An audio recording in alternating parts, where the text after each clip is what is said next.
अगर हम मूल्य निर्धारण की बात करें तो जैसे कि पहले भी हमने देखा कि यहाँ मांग और पूर्ति की शक्तियाँ जब आपस में के वक्र जब आपस में एक दूसरे को काटते हैं तो वो उस बिंदु पर मूल्य निर्धारण होता है। आइए ग्राफ और रेखा चित्र के द्वारा इसको और अच्छे से समझने का प्रयास करते हैं। साधन के मूल्य निर्धारण के लिए जब हम ग्राफ का प्रयोग करेंगे तो उसके पहले हम जिस टेबल का निर्माण करेंगे उसमें साधन का मूल्य, उसकी मांग और पूर्ति दर्शाई जाएगी। इस तालिका में हम देखते हैं कि साधन का मूल्य जब 10 रुपए है तो उसकी मांग 500 इकाई और पूर्ति 100 इकाई की है। जब साधन का मूल्य 20 रुपए होता है तो उसकी मांग 400 इकाई और पूर्ति 200 इकाई हो जाती है। साधन का मूल्य 30 रुपए होने पर पूर्ति 300 इकाई और साधन की मांग भी 300 इकाई की होती है। साधन का मूल्य 40 रुपए होने पर साधन की मांग 200 इकाई और साधन की पूर्ति 400 इकाई की हो जाती है। साधन का मूल्य 50 रुपए होने पर साधन की मांग 100 इकाई और पूर्ति 500 इकाई की हो जाती है। अब इसके आधार पर जब हम ग्राफ का निर्माण करेंगे तो हम देखेंगे कि रेखा ओ एक्स अक्ष पर हम वस्तु की मांग को दर्शाते हैं, मांग और पूर्ति को, और रेखा ओ वाई अक्ष पर हम वस्तु के मूल्य को दर्शाते हैं। यहाँ पर हम टेबल के आधार पर सबसे पहले जब मांग वक्र का निर्धारण करेंगे तो हम देखेंगे कि जब साधन का मूल्य 10 रुपए है तो साधन की मांग 500 इकाई, जब साधन का मूल्य 20 रुपए है तो साधन की मांग 400 इकाई, जब साधन का मूल्य 10 रुपए है तो साधन की मांग 300 इकाई, जब साधन का मूल्य 40 रुपए है तो साधन की मांग 200 इकाई, और जब साधन का मूल्य 50 रुपए हुआ तो साधन की मांग 100 इकाई की हो गई। इन प्राप्त बिंदुओं को हम एक वक्र के आधार पर यहाँ प्रदर्शित कर लेंगे, इसे हम बीडी वक्र का नाम देंगे, और उसके बाद हम इसी के आधार पर पूर्ति वक्र भी बना लेंगे। तो यहाँ पर हम देखते हैं कि जब साधन का मूल्य 10 रुपए है तो पूर्ति 100 इकाई, जब साधन का मूल्य 20 रुपए है तो पूर्ति 200 इकाई, जब साधन का मूल्य 30 रुपए है तो पूर्ति 300 इकाई, जब साधन का मूल्य 40 रुपए है तो पूर्ति 400 इकाई, और जब साधन का मूल्य 50 रुपए है तो पूर्ति 500 इकाई। इन बिंदुओं को जोड़कर हम पूर्ति वक्र यानी एस वक्र का निर्माण कर लेते हैं। अब हम यहाँ पर देख रहे हैं कि जो पूर्ति वक्र है वो एक दूसरे को ई बिंदु पर काटते हैं, तो ये वो संतुलन बिंदु होगा जहां पर साधन का मूल्य निर्धारित होगा। यहाँ पर हम देख रहे हैं कि हम कह सकते हैं कि ई बिंदु जो है वो उस समय बाजार में साधन का मूल्य होगा, और जो मूल्य हम यहाँ पर दर्शाते हैं वो उस निश्चित समय में है OP, और यहाँ पर जो साधन की मांग है वो OQ के बराबर होगी। अब अगर हम अतिरिक्त मांग और अतिरिक्त पूर्ति की बात करें तो हम यहाँ पे देखते हैं कि जब साधन का मूल्य 20 रुपए था तो साधन की मांग 400 और पूर्ति जो थी वो 200 थी, तो यहाँ पर अतिरिक्त मांग की स्थिति जो है वो उत्पन्न होती है, जिसे हम बिंदु E3 और E4 से यहाँ पर दर्शा रहे हैं। अगली स्थिति में हम देखते हैं कि जब साधन की मांग 200 इकाई की थी तो वहां पर पूर्ति 400 इकाई की थी, तो ये जो स्थिति है ये साधन की अतिरिक्त पूर्ति को दर्शाता है, जिसे यहाँ पर हम बिंदु E2 और E1 और उसको मिलाने वाली एक रेखा से स्पष्ट कर रहे हैं। तो इस प्रकार हमने देखा कि एक संतुलित बिंदु निर्धारित होता है और इसके ऊपर एक अतिरिक्त पूर्ति की अवस्था और इसके नीचे हम एक अतिरिक्त मांग की अवस्था को प्राप्त करते हैं। लेकिन उस निश्चित समय में बाजार में साधन का मूल्य वही होगा जहां पर मांग और पूर्ति की रेखा आपस में एक दूसरे को काटते हैं, या मांग और पूर्ति का संतुलन बराबर होता है, जो कि इस ग्राफ में हम देख रहे हैं ई बिंदु पर हमें संतुलन साम्य की स्थिति प्राप्त होती है। तो आपने देखा कि किस प्रकार साधन की कीमत निर्धारण में मांग और पूर्ति की शक्तियों का प्रयोग किया जाता है। अब अगर हम लगान की बात करें, जो कि एक प्रतिफल है साधन का, उत्पत्ति के साधन का, जिसे हम भूमि कहते हैं, तो लगान के निर्धारण में मांग और पूर्ति की जो शक्तियां हैं वो किस प्रकार प्रभावी होती हैं। लगान में मांग और पूर्ति की अगर हम बात करें तो हम देखते हैं कि भूमि की जो उत्पादकता है उसके आधार पर हम देखते हैं कि उस वस्तु का लगान क्या निर्धारित किया जाए। और अच्छे से समझने के लिए आइए रॉबिन्सन की परिभाषा को देखते हैं। श्रीमती जॉन रॉबिन्सन के अनुसार लगान के विचार का सार वह बचत है जो कि एक साधन की एक इकाई उस न्यूनतम मूल्य के ऊपर प्राप्त करती है जो कि साधन को अपना कार्य करते रहने के लिए आवश्यक है। तो आपने देखा कि रॉबिन्सन ने भी यही माना है कि लगान जो है वो भूमि के अंदर जो शक्तियां हैं, उसकी जो उर्वरता है, उसकी जो उत्पादकता है, उन शक्तियों के प्रयोग के बदले लगान दिया जाना जरूरी है। यहाँ हम देखते हैं कि जो लगान के जो सिद्धांत है उनमें जो प्रमुख सिद्धांत है वो है आधुनिक लगान का सिद्धांत। अगर हम आधुनिक लगान के सिद्धांत की बात करें तो आधुनिक लगान का सिद्धांत का जो आधार है कि जो साधनों की विशिष्टता है उसके आधार पर उन्हें लगान दिया जाना चाहिए। लगान के इस आधुनिक सिद्धांत का प्रतिपादन ऑस्ट्रियन अर्थशास्त्री वॉन बीजर ने किया था। तो लगान के इस आधुनिक सिद्धांत के साथ हम देखते हैं कि यहाँ पर इन्हें दो भागों में वर्गीकृत करके अध्ययन किया जाता है। पहला जो है वो है पूर्णतः विशिष्ट साधन और दूसरा जो है वो है पूर्णतः अविशिष्ट साधन।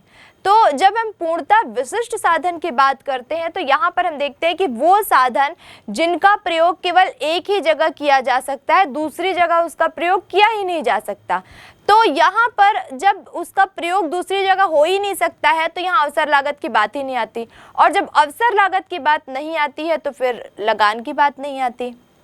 दूसरा अविशिष्ट साधन, यानी ऐसे साधन जिनका कई जगह प्रयोग किया जा सकता है और उन्हें दोनों जगह जो है समान लागत जो है वो लगान के रूप में प्राप्त होती है। यानी उनको एक्चुअली यह कहा जाए तो दोनों के बीच जो अलग अलग साधन जहां पर उनको नियोजित किया जाता है, जहां उनसे कार्य करवाया जा रहा है या कार्य लिया जा रहा है, दोनों की जो लागतें होती है वो परस्पर समान नहीं होती।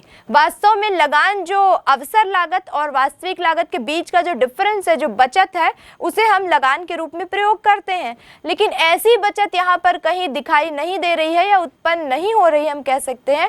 तो यहाँ पर हम कह सकते हैं कि लगान किसी प्रकार का बन ही नहीं रहा है। आइए ग्राफ के द्वारा इसे और अच्छे से समझने का प्रयास करते हैं।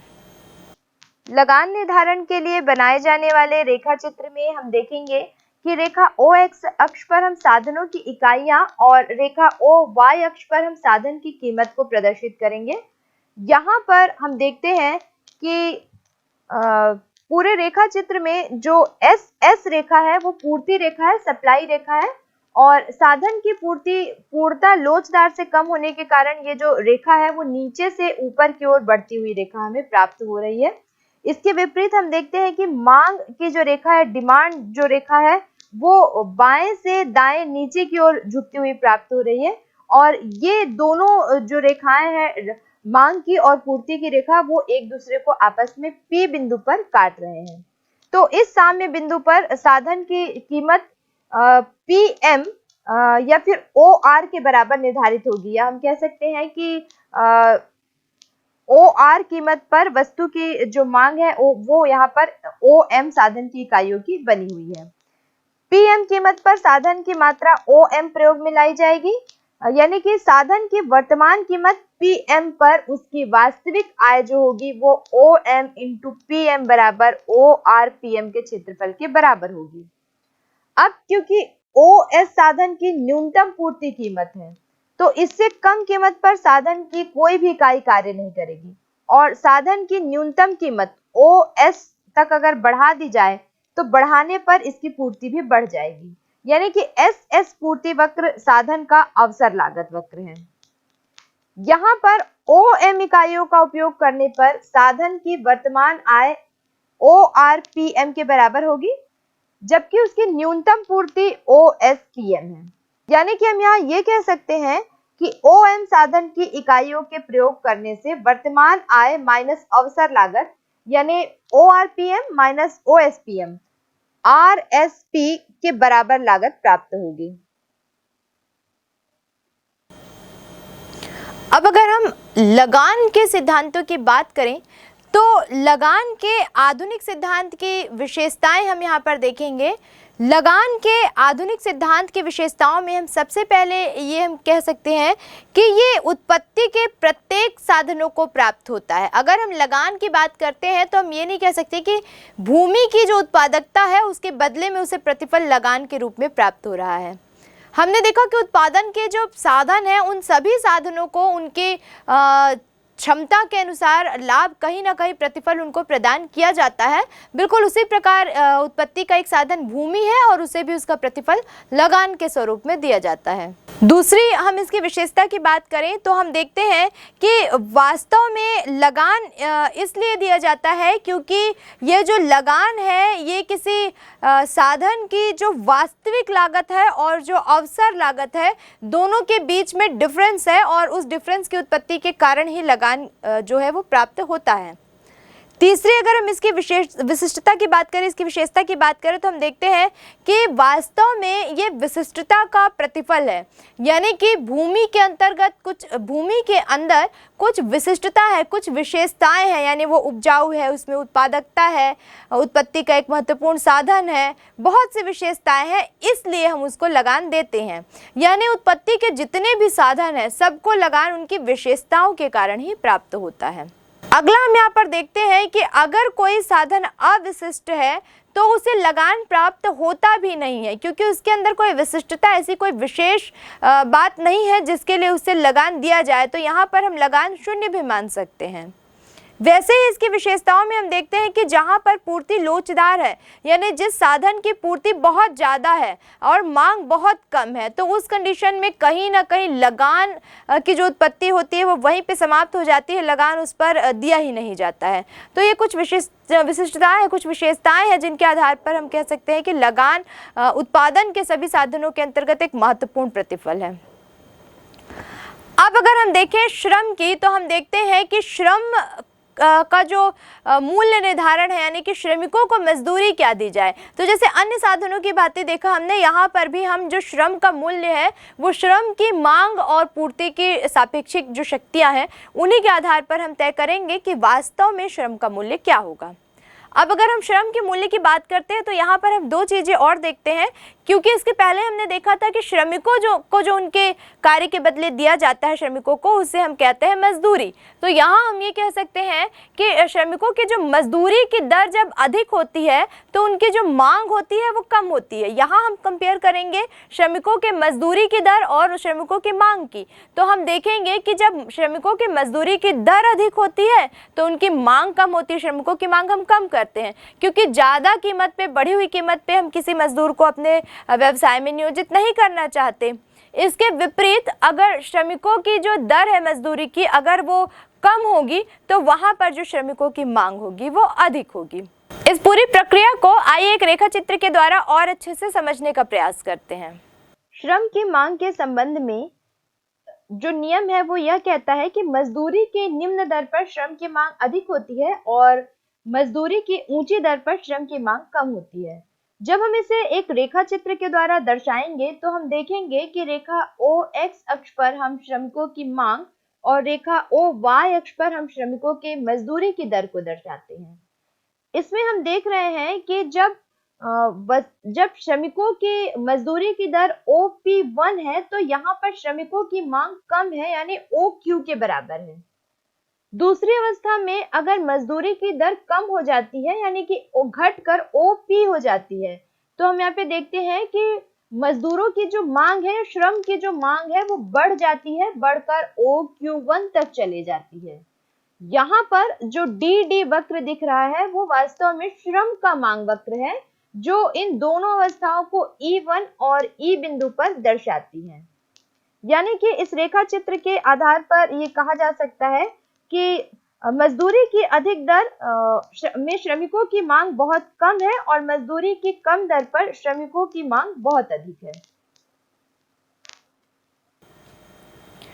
तो आपने देखा कि जैसे कि श्रमिकों की मांग एक महत्वपूर्ण रोल अदा करती है कीमत निर्धारण में, वैसे ही श्रमिकों की पूर्ति की अगर हम बात करें तो पूर्ति के बारे में हम ये कह सकते हैं कि जिस प्रकार मजदूरी की दर अधिक होती है और अगर मजदूरी की दर अधिक होती है तो श्रम की पूर्ति जो है वो भी अधिक होती है, और जब मजदूरी की दर कम हो जाती है तो श्रम की जो पूर्ति है वो भी कम हो जाती है।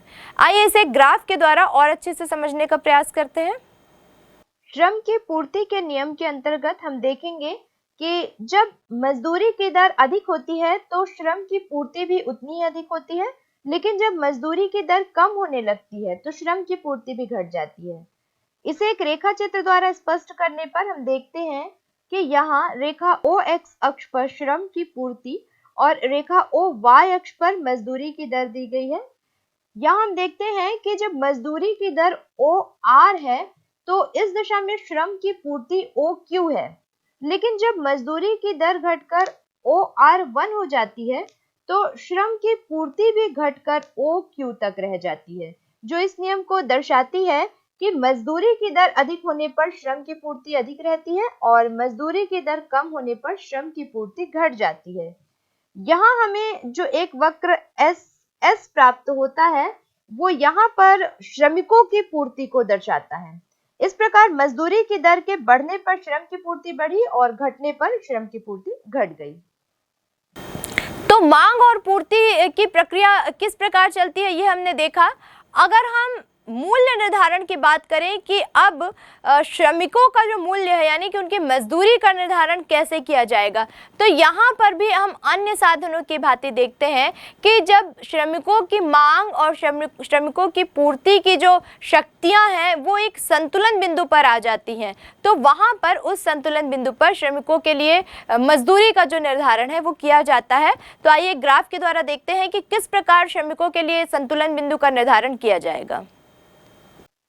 मजदूरी का निर्धारण श्रमिकों के मांग और पूर्ति के पारस्परिक शक्तियों के द्वारा जब किया जाता है तो उसके लिए हम जिस तालिका और ग्राफ के आधार पर हम उसे प्रदर्शित करेंगे वो इस प्रकार होगी। यहाँ हम तालिका में देख रहे हैं कि दैनिक मजदूरी के आधार पर जब मजदूरी 2 रुपए थी तो श्रमिकों की मांग 100 श्रमिकों की थी और पूर्ति 20 श्रमिकों की थी। जब मजदूरी बढ़कर 4 रुपए हो गई तो श्रमिकों की मांग 80 श्रमिक हो गई और पूर्ति 40 श्रमिक की रह गई। जब मजदूरी की दर बढ़कर 6 रुपए हो गई तो श्रम की मांग 60 मजदूरों की और श्रम की पूर्ति भी 60 मजदूरों की रह गई। जब मजदूरी बढ़कर 8 रुपए हो गई तो श्रम की मांग 40 रुपए और श्रम की पूर्ति 80 रुपए हो गई। जब मजदूरी बढ़कर 10 रुपए हो गई तो श्रम की मांग 20 मजदूरों की हो गई और श्रम की पूर्ति 100 मजदूरों के बराबर हो गई। इस तालिका का अगर हम ध्यान से निरीक्षण करें तो हम देखते हैं कि जैसे जैसे मजदूरी बढ़ती जा रही है वैसे वैसे श्रमिकों की जो मांग है वो घटती जा रही है, और क्योंकि श्रमिकों की मांग घट रही है इसलिए श्रम की पूर्ति बढ़ती जा रही है। इस टेबल के आधार पर जब हम ग्राफ का निर्माण करेंगे तो हम देखेंगे कि हम रेखा ओ एक्स अक्ष पर श्रमिकों की मांग और पूर्ति को अंकित करेंगे और रेखा ओ वाई अक्ष पर हम दैनिक मजदूरी को अंकित करेंगे। सबसे पहले हम दैनिक मजदूरी के आधार पर श्रम की मांग का ग्राफ तैयार करेंगे। इसके लिए हम देखते हैं कि जब दैनिक मजदूरी 2 रुपए है तो श्रम की मांग 100, और जब दैनिक मजदूरी 4 रुपए हुई तो श्रम की मांग 80 मजदूरों की। दैनिक मजदूरी 6 होने पर श्रम की मांग 60 मजदूरों की। दैनिक मजदूरी 8 रुपए होने पर श्रम की मांग 40 मजदूरों की और दैनिक मजदूरी 10 रुपए होने पर श्रम की मांग 20 मजदूरों की देखी गई। इस बिंदु को अगर मिलाते हैं तो हमें डी वक्र प्राप्त होता है जो बाएं से दाएं नीचे की ओर गिरता हुआ प्राप्त हो रहा है, जो कि ये बता रहा है कि जैसे जैसे मजदूरी बढ़ती गई वैसे वैसे श्रम की मांग घटती गई।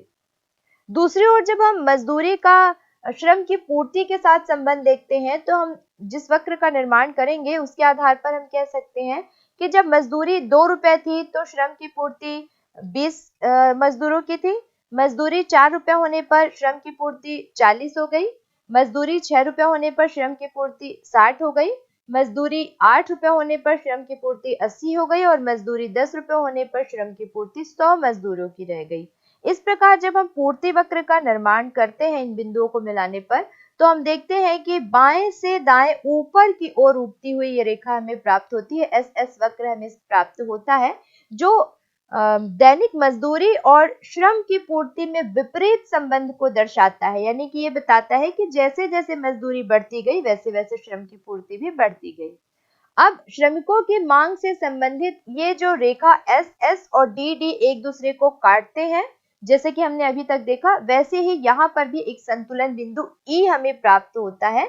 ये वही बिंदु है जहाँ पर श्रम का मूल्य निर्धारण होगा, यानी कि यहाँ पर हम देखते हैं कि जब जब दैनिक मजदूरी 6 रुपए है, तो वहां पर श्रम की मांग भी 60 मजदूरों की है और पूर्ति भी 60 मजदूरों की है। यानी कि यहाँ पर ये जो 6 रुपए होगा, वहां वो बाजार का संतुलित मूल्य होगा मजदूरों के लिए।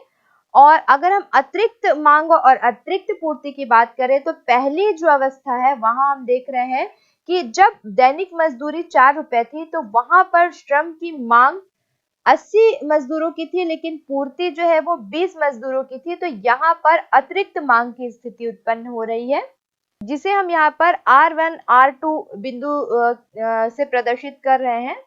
दूसरी ओर हम जब अतिरिक्त पूर्ति की बात करते हैं, तो हम देखते हैं कि जब मजदूरी 8 रुपए थी, तो श्रम की मांग 40 मजदूरों की थी और पूर्ति 60 मजदूरों की थी। ये श्रम की अतिरिक्त पूर्ति को दर्शा रहा है, जिसे हम बिंदु S1, S2 के द्वारा यहाँ पर प्रदर्शित कर रहे हैं। अब हम बात करते हैं अगले साधन यानी कि साहसी की। हमने बात की तो साहसी को लाभ जब प्राप्त होता है, लाभ की अगर हम बात करें तो इसकी गणना हम कैसे करेंगे। तो हमने देखा कि उत्पत्ति के जो अन्य साधन हैं उनके लिए जो हिस्सा है उनका और उनका जो प्रतिफल है वो किस प्रकार उन साधनों की मांग और पूर्ति पर निर्भर करता है और उनसे प्रभावित होता है। ठीक उसी तरह लाभ का निर्धारण भी मांग और पूर्ति के सापेक्षिक शक्तियों के द्वारा ही किया जाएगा। तो लाभ के बारे में हम यहाँ पर कह सकते हैं कि साहसी की जो मांग है वास्तव में उसकी सीमांत उत्पादकता पर निर्भर करती है। जिस साहसी की सीमांत उत्पादकता जितनी अधिक होगी उसकी मांग उतनी ही ज्यादा होगी, और अगर सीमांत उत्पादकता कम है तो मांग भी वहां पर कम हो जाएगी। तो यहाँ पर जब हम मूल्य का निर्धारण करते हैं कि लाभ का यानी कि लाभ का निर्धारण करते हैं, तो किस प्रकार से हम मांग और पूर्ति की सापेक्षिक शक्तियों में संतुलन बिंदु स्थापित करके उनका निर्धारण करते हैं। आइए एक ग्राफ के द्वारा इसको और अच्छे से समझने का प्रयास करते हैं। लाभ निर्धारण में मांग एवं पूर्ति की शक्तियों के प्रयोग के लिए जब हम ग्राफ का निर्धारण करते हैं, तो यहाँ हम रेखा OX पर साहसियों की संख्या और रेखा OY पर लाभ की दर को अंकित करेंगे।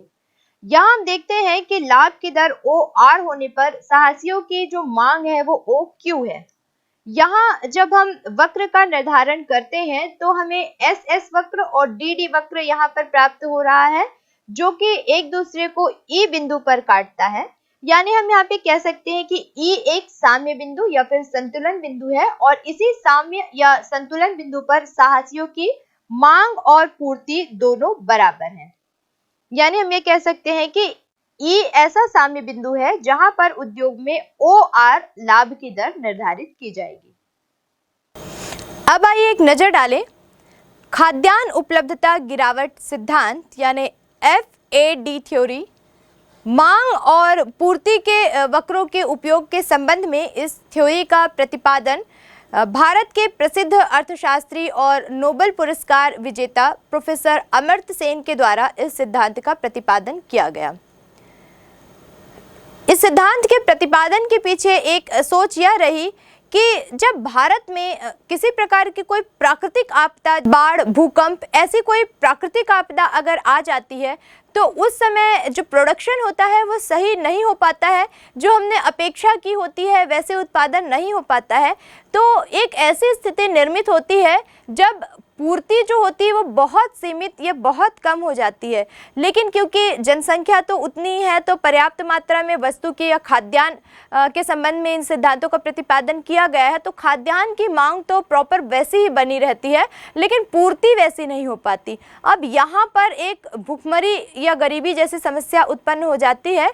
इस पूरी समस्याओं को अलग अलग स्टेप में अलग अलग स्तरों पर इन्होंने प्रतिपादित किया है। आइए ग्राफ के द्वारा इस पूरे सिद्धांत को और अच्छे से समझने का प्रयास करते हैं।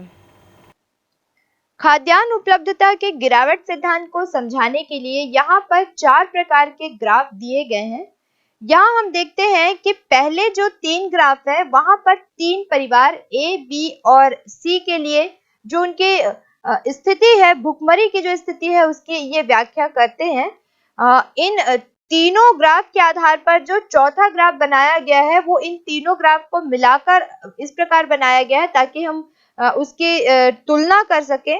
और इस चित्र में जब हम देखते हैं तो पहला जो परिवार है वो सबसे गरीब हमको यहाँ पर दिखाई देता है, उसकी जो उपलब्धता है वस्तु की वो सबसे कम है। दूसरी फैमिली बी फैमिली जो यहाँ पर हम देख रहे हैं, उसकी जो उपलब्धता है वो ए से थोड़ी ज्यादा है, यानी कि इसने A1 से बढ़कर ये B2 B1 तक आ गया है। तीसरी फैमिली अगर हम देखते हैं तो उसकी जो उपलब्धता है ए और बी दोनों से ज्यादा है।